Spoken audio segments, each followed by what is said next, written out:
ugu horeyn xasan waraaba cadde oo khadka telefoonka ku jira kusoo dhow bulsha t v. xasan dhowaan waxaa lagu dhawaaqay tartanka ciyaaraha gobolada somalilan. waxaad ka mid tahay dadka ciyaaryahanada ee caanka ku ah ka shaqeynta arrimaha ciyaaraha somalilan. sidaa hortaa ka tartanka gobolada ee ciyaaraha somalilan ee wasaaradda dhalin ciyaaruhu shaacisay. waxaan u arkaa luqmaano waxaan u arkaa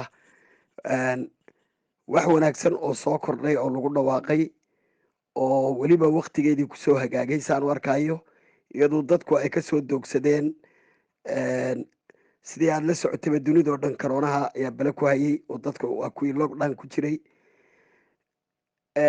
goobaha ciyaaraha iyo goobaha jimicsiyada iyo meel walba way xidhnaayeen. waxaan u arkaa wakti aada munaasib u ah in lagu dhawaaqay oo weliba ay tahay waxani waa xirfad la sugayey muddo dheer oo dee bulsho dhan oo dhalinyarada intii ugu badnayda reer somalilan ayaa waxay ku madadaashaan iyo sugayey.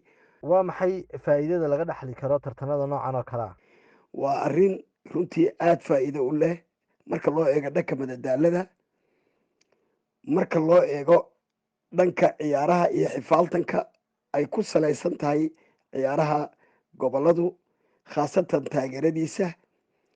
wax badan oo faa'iido leh ayay markaa leeyihin. xataa murashaxiinta soo socota ee doonaya inay golaha deegaanka iyo golaha wakiilada goboladooda isku sharaxaan ayaa ka qayb qaadan doona oo iyaguna ay u noqon doontaa faa'iido. mas-uuliyiinta hadda jooga wasaaraddu intee in leeg ayay horumariyeen ciyaaraha dalka muddadii ay joogeen.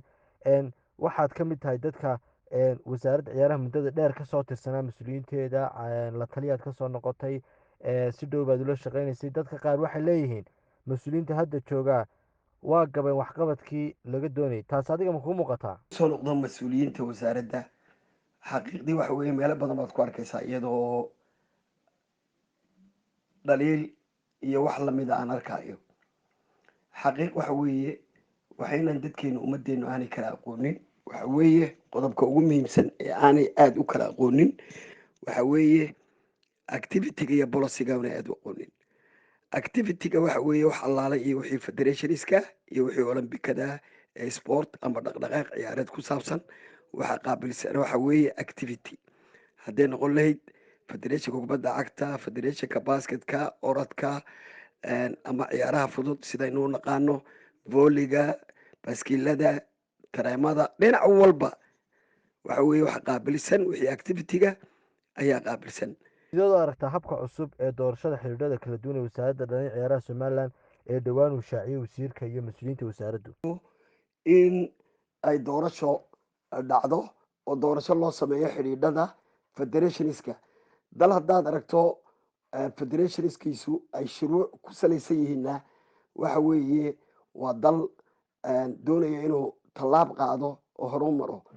marka ma habboona shaksigu in uu muddo dheer fadhiyo. anigu sidii aan la socday waxay ahayd kubadda cagta oo kale aan ogaa abril ayay xilku kaga ekaa 4 sano. muddada ay kaga ekaydna intii ka horeysay dee wax xaq loo lahaa iyaga ayaa hogaaminayay. kubadda koleyga sidaa kale muddo aada u badan bay dhaaftay. kubadda waxaan ujeedaa orodada xidhiidhada kale anigu runtii aada u garan maayo, laakiin waxaan isleeyahay saddexdaasi waa saddexda ugu mudan hadda waktigoodii la gaadhay inay ay doorasho dhacdo. waa soo dhaweyneynaa. waa arrin aada iyo aada loogu diirsado.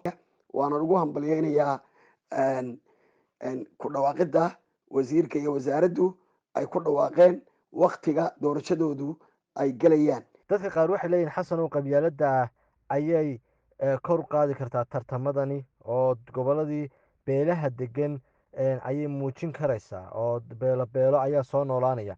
adigu arrintaas sidee kula muuqataa? dhab weeye, waa dhab walaa luqmaan.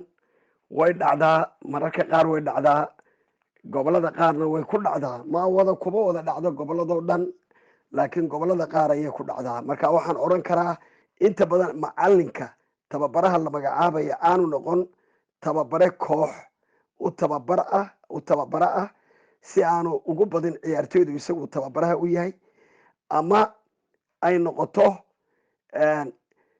xulka marka la samaynayo aanu tababarahaasi isagu uu la kaashado guddi heer gobol ah oo ciyaartooydii hore ee gobolka ah inuu gobol kala aadin. taasaan u marayn karaa in lagu xakamayn karo. waad mahadsantahay. kaas waxa waa xasan waraabe cadde oo telefishinka bulsho si toosa ugu waramay isagoo ku sugan dalka dibaddiisa. xasan ayaa ka mid ah dadka ciyaaraha somalilan caanka uga ah wax u qabashadooda. sidoo kalena waxa uu soo ahaa xasan la taliyaha wasiirka wasaaradda dhalinyarada ee ciyaaraha.